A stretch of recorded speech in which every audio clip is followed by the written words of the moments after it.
Welcome to another episode of Lunch with the Shark. Join us as we dive deep into discussions about business, accounting, and finance to help you build a business that thrives. Now sit back and have a bite with your host, the Shark CFO, VIdal Espinosa.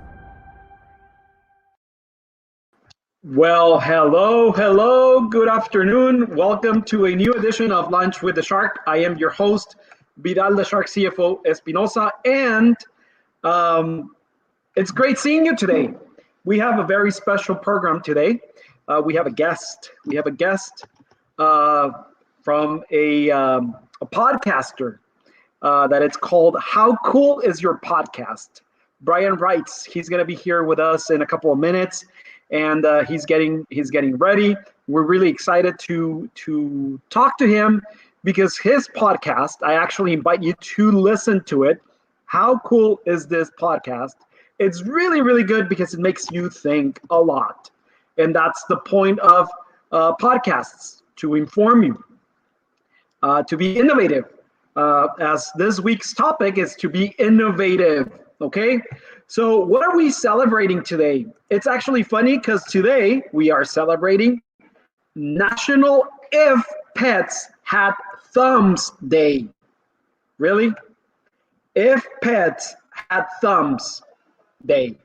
That's interesting. Also, today we celebrate World Wildlife Day, which is interesting. If you live in Africa or if you live in the Amazons, but, well, I'm not going to say anything because there's a lot of wildlife where I live, and I don't refer about elephants or lions or things like that, if you get my drift. And also, we celebrate National Anthem Day. That amazing piece that it's interpreted in the US. However, the singer or the person interpreting feels like it. Imagine if every national anthem had its own variation and interpretation worldwide. I wonder how our Mexican anthem will sound the way they interpret the U.S. national anthem. It will be funny. And then also we celebrate National I Want You to Be Happy Day. I actually wish everybody that is listening, it's happy. So, what have you been doing this week that is completely out of your comfort zone? VIdal, don't ask me that because I wouldn't be able to ask you or tell you. Well, I can tell you that me here internally, we are actually shifting and facing part of our tax return process into the cloud. That's actually making me super uncomfortable because out there in the cloud, God knows where, I'm going to have all my tax information for my clients. And what if the cloud, it's rained on? So that's actually making us really uncomfortable, at least me. But it's actually going to allow us to fully finalize our migration into a fully virtual consulting, accounting, tax firm. That means that I'm going to be able to go on vacation to any part in the world where I have internet access, and I'm going to be able to have at my disposition, at my fingertips, your information as client. So I'm going to be not lacking service. I'm going to be able to have my team fully integrated any part of the world, and they're going to be able to deliver the service that you deserve. So that's actually making me really uncomfortable. Jeff can attest to that. And I was like, holy shit, I'm going to go back to desktop. And then I actually caught myself and stopped myself, and I said, fuck it. We have to do it. Now we are innovating internally and externally to you, to the client, and whomever it's becoming our client really soon. And it's all for the better. It's all for the best. It's all for the best. Remember, tax returns are due if you're a company March 15th. March 15th. So get your documents to us. We're going to file extensions for you because it doesn't give us time to prepare your taxes because guess what? We have to review your books. Oh, I have no books. Okay, we'll prepare them for you, but not right now. So let's bring in our guest and let's give him a great welcome. Brian Reitz from How Cool Is Your Podcast. Welcome to our little podcast as well. How are you? I'm good. Thanks for having me. I wore my themed shirt today since it's Lunch with the Shark. Cool. Thank you. So Brian, tell us who you are. Tell us about your podcast. Sure. So for starters, thanks for being on the show. We had you on and released an episode Monday, so anybody who's out there can hear VIdal's submission. It was it was interesting, and I think we had fun with it. But the podcast is called How Cool Is This? And it's a 5-minute program where basically people send in ideas, whether it's something that exists, whether it's a take on current events or the way things operate, or it's something that, this should exist. Like, to launch the show, my girlfriend sent in an idea that was called infotoinment paper or intertoinment paper, which was content printed on toilet paper, which doesn't exist, but it was one of those, oh, how cool would it be if this existed? So we basically take any ideas that anyone wants to send in, and then we talk about how cool they are. And it's all in 5 minutes. Wow. I did hear, thank you. First of all, thank you also for having us in your podcast. It was actually fun because it was just a couple of minutes that we interacted and then you took it from there. It's like you took our idea and then based on your interpretation or based on what you understood, you actually took 5 minutes to talk about it. So it was very interesting because it actually gave us clarity in our message. Everybody can interpret what we spoke about fuck your numbers. And it's very innovative. Let me tell you that. I've had the opportunity of talk to a couple of marketers out there and advertise experts. And they said, you know what? You're going against the generalized belief on your numbers. So fuck your numbers, right? Yeah, I think that, our general take on that was that's usually when you're like, oh, fuck this, then that's a cool sentiment. You're kind of saying, oh, we don't want to worry about it. And that's, that's cool.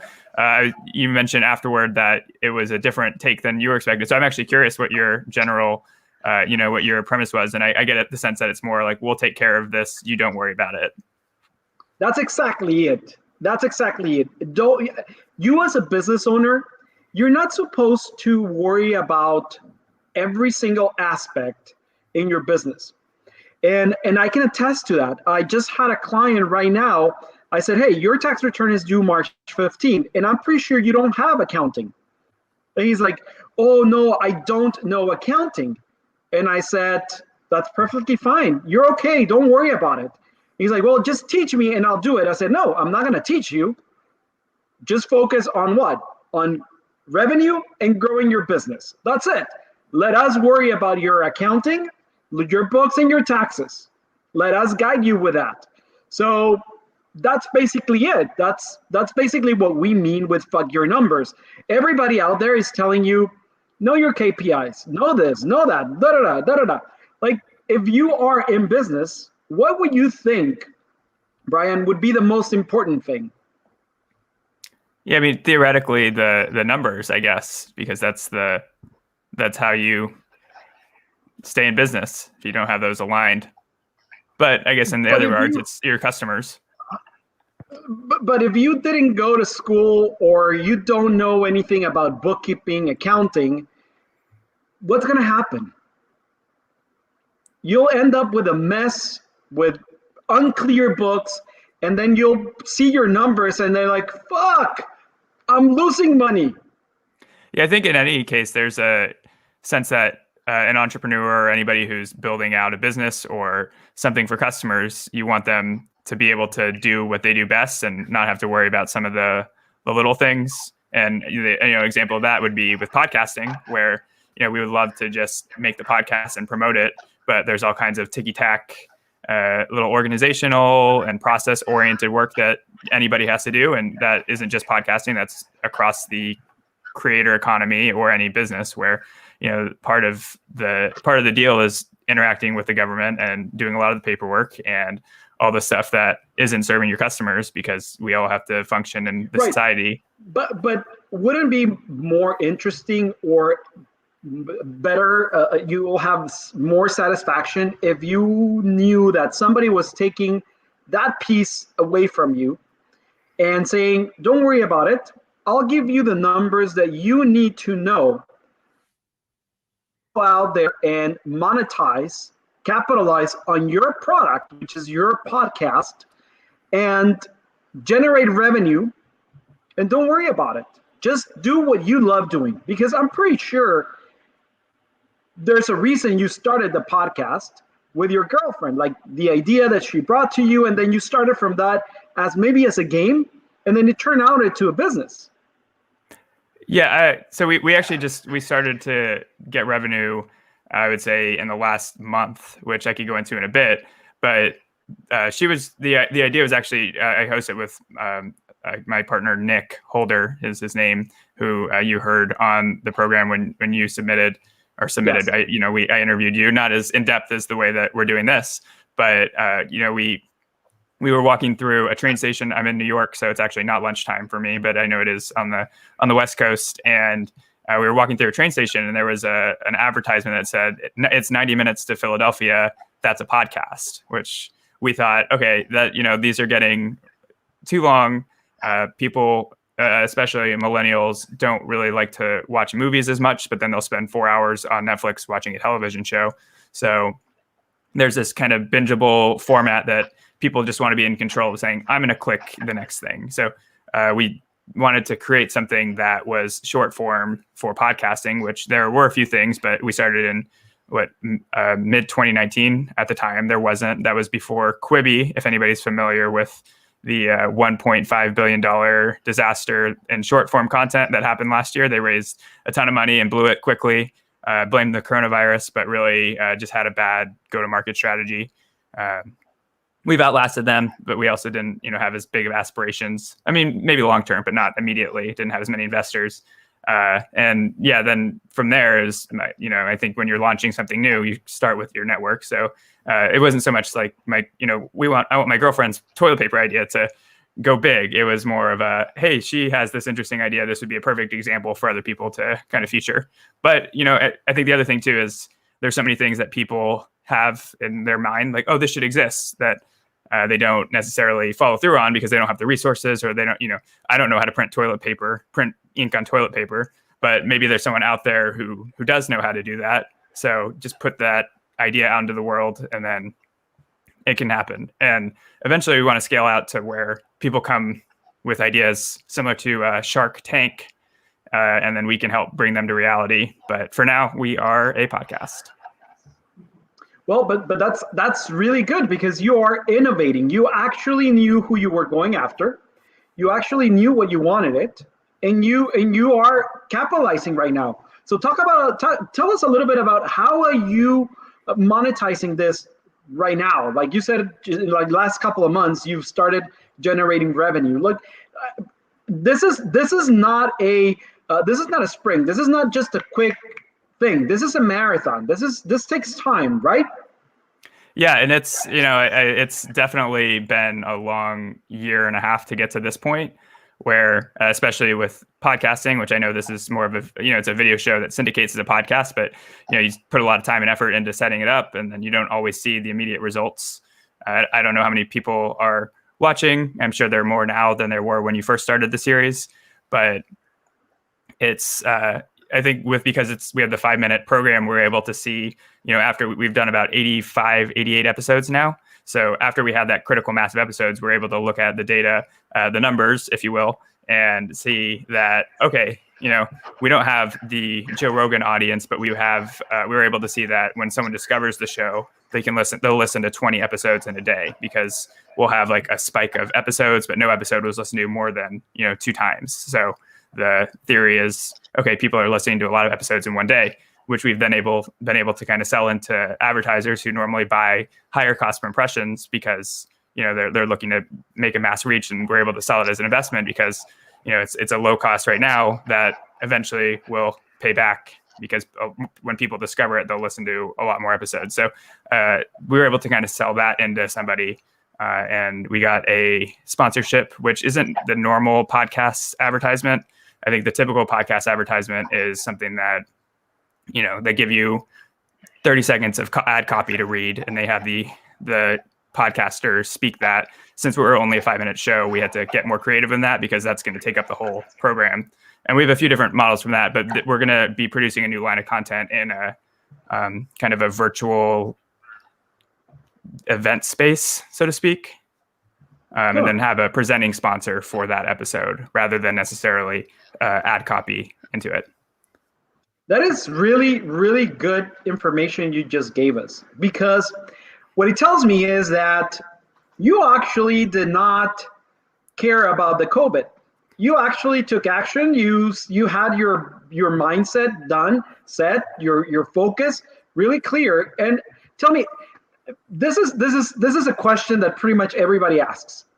Has COVID affected you in your podcast, in your business? In the podcast, it's been, I would say, more positive than negative, because it's short form. It's not something, I think like the hour-long podcast people were listening to when they're commuting, and there were dips in that when people started staying home. With our 5-minute show, we kind of advertised it as a commute from the bedroom to the kitchen, listen to the show. So I can't say that copy meant anything, but I personally was working full-time as a marketing manager, and my job market kind of dwindled a bit. So instead of, I was looking for jobs, and I kind of just said, you know what, I'm gonna do the show. I can make money from this. And I think I would say that it affected the show in the sense that I was able to put a lot more time into it, and just say like, all right, well, this is what I have. So I'm going to start pushing into this as a way to make a living, because let's say I were to get a job somewhere, I think long-term, I would want to be doing this anyway. So why not just start now?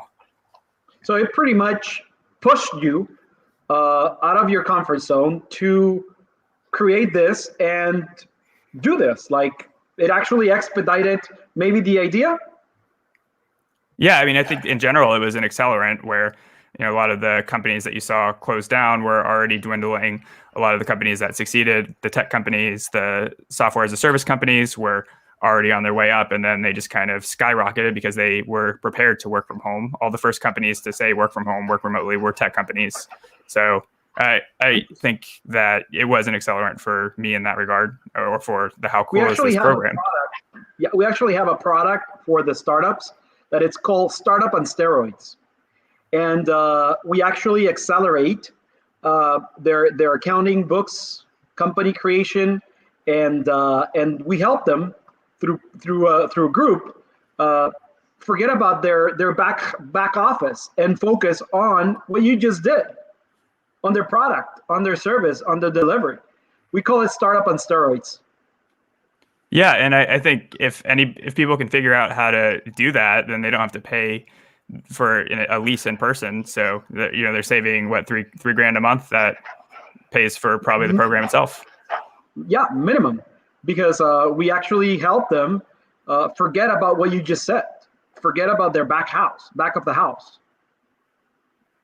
Yeah, so we don't really have a house, so I don't know what we don't really have a big enough operation to have the house there. Well, pretty much every business has front of the house, which is what the client sees, and back of the house, what the client doesn't see, and everything behind curtains, right?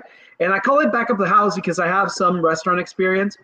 And when you go into a restaurant, in the restaurant environment, it's front of the house, which is the dining room, the sidewalk, and whatever the client is sitting, the customer, the guest. And back of the house is the kitchen, the management, the behind curtains. That's why we call it back of the house. Yeah, I would say my restaurant experience, I was in a past life a sandwich artist at Subway, whereas I called it a shardist, and we didn't have too fancy of terms. We just said the kitchen back. and the front. Yeah, the back. Yes. the place we make the disgusting tuna. I'm not planning. Interesting. Subway it's the biggest restaurant in the world in unit numbers. I believe it. I mean, they've really done a good McDonald's franchise model where they are. I was making fun of the tuna just now, but I still eat there. So if you work at a restaurant and you still eat there long after leaving that space, then that's a testament to the quality, I suppose. It's a franchise. It's a quick, fast food restaurant, and they're not that bad. Yeah, I mean, they innovated in the sense that I think, were the first healthy, quote unquote, fast food restaurant. So, on the topic of innovation. That is right. 100% correct. So, tell me about what's the future for your podcast? How do you see yourself? And this is going to be a hard one, I think. Where do you see yourself in 5 years with your podcast? I think it depends, because I do host with somebody. He works full time, and I am doing more entrepreneurial work with it. So, theoretically, I would hope that we're still doing it together in 5 years. I think we are. There's no reason to think we wouldn't be.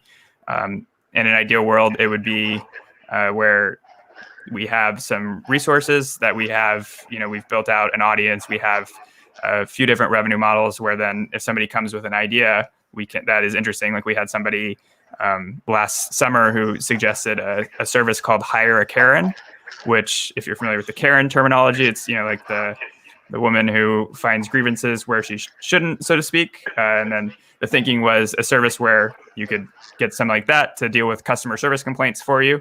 I think that that's a more nuanced situation than just the joke itself. But regardless, if we at the time had some resources, we could bring that to life and eventually become a place where people with interesting ideas come to bring those to life. So I think that 5 years from now is ideally where we would be. I think we want to toe that line between being definitely like an entrepreneurial world and kind of like this comedy podcast where we want to be taken seriously, but not too seriously. And we also don't want to go too much into the like, hey, we're a joke. And that's a tough area to navigate. Right. If you had the opportunity to go back to work, would you do it? Or would you prefer to stay as a business owner, entrepreneur, and grow this? I have, fortunately or unfortunately, depending on how you look at it, have not had that choice. I've had some freelance work. I've had part-time. I've interviewed at full-time places, and it hasn't worked out as much as maybe I would have hoped, but I wonder if there was some subconscious part of me that didn't want it to work out. So I don't know exactly, but I guess it just depends on the opportunity. I think it's one of those things where, unfortunately, because of the economic situation in the world, it's not one of the, I got to pursue all avenues and then make a decision if and when that opportunity comes. I think in a perfect world, you'd have the stability of a full-time job with the flexibility of being an entrepreneur and having the control and work over your schedule and the decisions that you make and what you're working on. But at this point, that's not totally realistic. We'll see what happens in the next couple of months. Right. Perfect. So what would be an advice that you give someone that wants to start their podcast? What would you think you'll tell them what not to do? Like, because it's taking you 18 months, right? And you've learned, based on what I hear, you've learned a lot and you knew a lot. What would you tell me? Don't do this. I think in general, I've had a different podcast since 2014 that was more of a hobby comedy podcast with a friend. So it's a space I've been in for a while. And in the last 2 years, there's been a ton of infrastructure put in from different businesses that are investing in the area. So it's become a lot easier for anybody to just make a podcast as opposed to before where you needed to have all the audio equipment and you'd have to kind of know how to distribute it. regardless, though, I've kind of over the years seen people say like, oh, I should start a podcast. I'm going to start one. And then they'll make 5 episodes and then stop. So it's one of those things where I would say having the wherewithal to understand that it's a long process. It's not something that you can just kind of do and you're not going to get immediate results from it. And just because it's not, you're not getting the listeners you want doesn't mean it's worth stopping, because even if you have like one person, it's still I hate this word. It's like still very intimate connection. Like that sounds creepy. Like it's an intimate connection, but it's like there's one person who is choosing to listen to your voice with their time. And that's kind of reassuring. And I think I heard that you're at 250 episodes today. So that's pretty amazing. Yes, it's a number. It's a new number for me. I did not know. I knew we actually started it because of a friend of ours that they have also a daily podcast, the Business Bros. Hi to them, James and Hernan. We really appreciate you, and we started it because of them. We got invited to their podcast. We had started it doing this like sporadically, 1-2 shows or videos a week or once a week. And then if they can do it, we can do it. And you are 100% right. This is a consistency thing. We have to be consistent. We cannot give up. 1-2 views per day, we don't care. It's consistency. And you should probably see the first Lunch with a Shark. It's not like the one we're doing today after 250 episodes. It's nothing easy. It's not easy to sit down in front of a microphone or in front of a camera and give content out. It's not easy. Yeah, and I'll say that this is it's been a very seamless process. It's very, professionally set up. I felt very comfortable kind of coming in a way that I've been on other podcasts, and I think it was more of let's just kind of click this link and then we'll figure it out from there, which I think I've done that a little bit too. So if that's a testament to how you do accounting, I'm sure whoever's listening might be on the fence. I would say that if the podcast infrastructure was very professional. Well, it's taking us 250 episodes to get there. Mind you, we've had some technical difficulties in our road. But thank you so much for that. From a podcaster with a lot of experience to us that we are brand new in the arena. Thank you. We do accounting seamless. We do look taxes to look seamless, but back of the house, trust me, it's a shitload of work. I swear a lot, and I haven't sworn a lot in this episode, but I do swear a lot. So thank you. You actually did provide us with amazing information, innovation. You told us if you're just thinking of doing it for 1, 2, 3, 5, I would suggest don't do it. Just do it because you want to do it. But if capitalize, you need consistency. You need professionalism. You need to be professional, consistent.